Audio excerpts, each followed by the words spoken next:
오늘 본 말씀을 통해서 영육의 질서, 영육의 질서라는 제목으로 하나님의 말씀 증거하겠습니다. 개인이 되었건 어느 공동체가 되었건 질서가 깨지게 되면 큰 혼란을 초래하게 됩니다. 우리 개인적으로는 영혼과 육체의 영육의 관계성 속에서 이 질서가 잘 잡혀야지만 우리가 혼란을 초래하지 않는 그러한 신앙의 삶을 살아갈 수가 있습니다. 영과 육의 관계성 속에서 그러면 무엇이 더 주도적이고 앞서야 되겠는가? 당연히 우리는 영혼이 앞서고 육체가 따라가야 됩니다.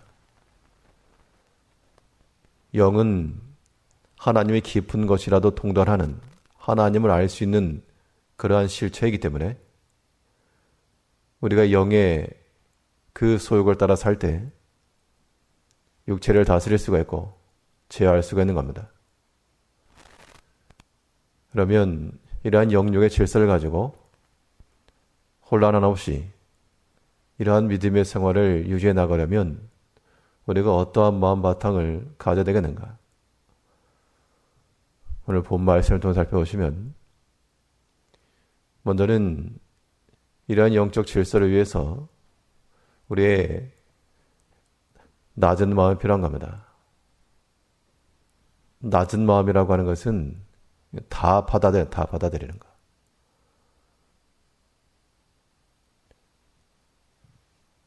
물이 내려갈 때 그 배수가 막히게 되면 역류를 합니다. 그러면 오수가 올라오게 되고 악취가 풍기게 될 것인데 물이 잘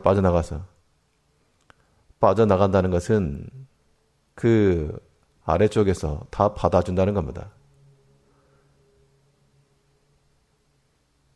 우리가 영과 육의 관계성 속에서 하나님 앞에서의 그런 겸손함과 낮은 마음을 가지고 나가게 되면 하나님이 주신 것들을 다 받아들이게 되는데 이것은 어디로 버려지는 배수가 아니고 우리의 영적 창고에 쌓이는 그런 영적 부유함에 이르는 길이 되는 겁니다. 마치 어떤 사람이 큰 사업을 해서 재물을 쓸어 담는다. 그런 표현을 하기도 하는데 우리는 하나님의 은혜를 쓸어 담을 수 있는 그러한 넓고 낮은 겸손의 마음을 가지게 될 때 그것이 우리 가운데 유익함이 되는 겁니다. 오늘 본문에서는 이 부자와 종의 관계를 가지고서 말씀하고 있는데 7절 말씀에서 부자는 가난한 자를 주관하고 이 부자와 가난이라 주인과 종이라고 하는 관계성 속에서 살아갈 때의 이야기일 겁니다. 이게 단지 돈 많은 게 중요하다 그것을 의미하지 않고 이 부유함이라고 하는 것이 영향력을 끼친다 그 이야기입니다. 그러면 이 물질적 부유함을 지닌 자도 그것을 가지고 선한 영향을 끼칠 것이요.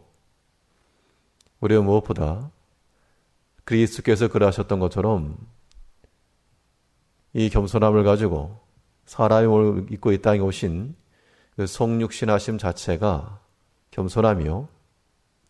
그것이 또한 우리의 부유함에 이르게 되는 길이 되었습니다.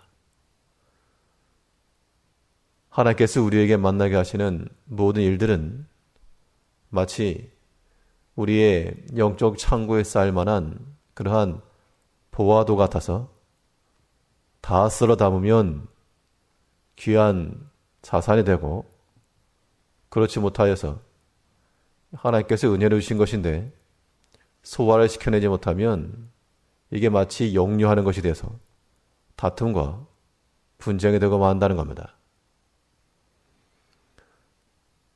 하나님께서 각 한 사람 한 사람을 다 사랑하셔서 우리에게 필요한 것을 주시는 것인데 나의 원함이 아닐지라도 마치 바울이 그러한 신앙 고백을 한 것처럼 모든 것이 하나님 은혜요 나의 약한 것이 하나님의 강함이다. 그러한 겸손한 마음을 가지고 다 받으면 우리의 약함과 혹은 실패와 우리가 받는 비난과 채찍이라도 우리의 영적 부유함을 이룰 수 있는 길이 되는 것이고 그것이 또한 믿음에 선한 영향을 미치는 겁니다. 그런 사람이 부유한 겁니다. 오늘 하루 동안에도 우리의 마음을 넓게 하여 우리의 모든 신앙적 관문을 넓혀서 하나님께 주시는 것들을 다 받고 소화하여 그런 영적 부유함에 이르러야 되겠습니다. 또 이 영적 질서를 유지하는 그런 마음 자세가 되려면 또한 하나님 은혜에 빚진 마음을 가져야 된다고 했습니다. 실제로 빚을 진 자는 체주의 종이 된다고 그랬는데 오늘 7절에서는 부자는 가난한 자를 주관하고 빚진 자는 체주의 종이 되느니라. 물질에 빚을 지게 되면 그것을 해결하기 전까지는 매이게 되어 있습니다.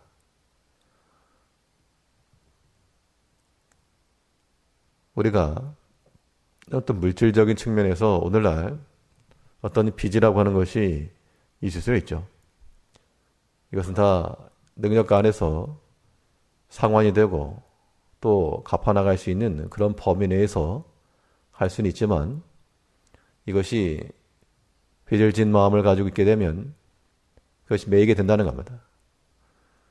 그런데 성경에서 말하기를 다른 것으로는 빚을 필요가 없지만 너희가 사랑의 빚을 지고 또한 하나님의 그 구원의 은혜에 빚을 져라.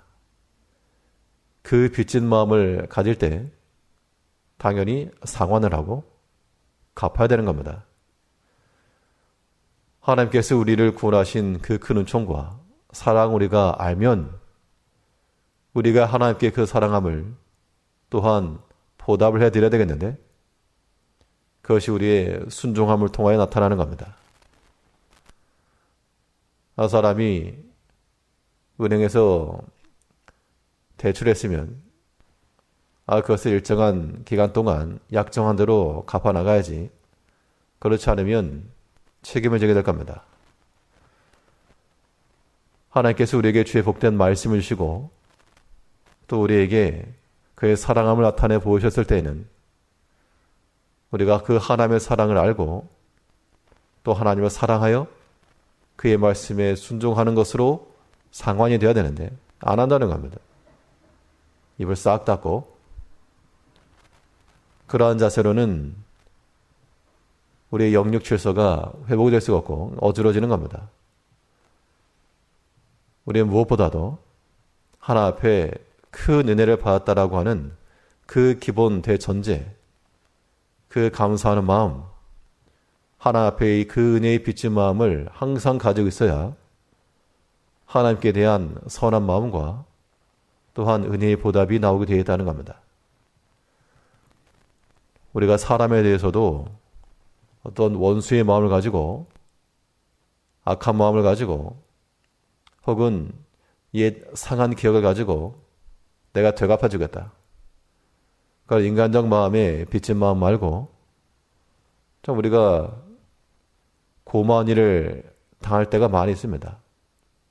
선한 마음을 가지고 나에게 유익하게 하고 좋게 대우해주고 도와주고 협력하고 그런 것에 대해서 우리가 은혜의 빚진 마음을 가져야 됩니다. 그동안 참 나를 위해 주었다. 아껴주었다. 사랑해 주었다. 그런 마음을 가지고 우리는 기회와 때를 따라 그 은혜를 갚고자 해 나갈 때 그것이 우리를 복되게 하는 겁니다. 하나님께서 우리에게 주시는 대로 우리는 물질적인 면에 있어서도 하나 앞에서 바른 마음을 가지고 행해야 될 것이나 더욱더 우리의 영적인 부유함이 이르러 우리 육체가 영혼을 밟고 지나가지 아니하도록 우리의 낮은 마음을 가지고 오늘도 모든 것을 다 하나의 은혜로서 다 쓸어 담으며 그 은혜의 빚진 마음을 가지고 하나 앞에 상환한다는 심령을 가지고 저 앞에 감사함으로 순종하여 또 모든 주의 사랑하는 성도들과 형제들에게도 은혜의 그 빚을 갚아 나가며 살아가는 한 날 되시길 바랍니다. 기도하겠습니다.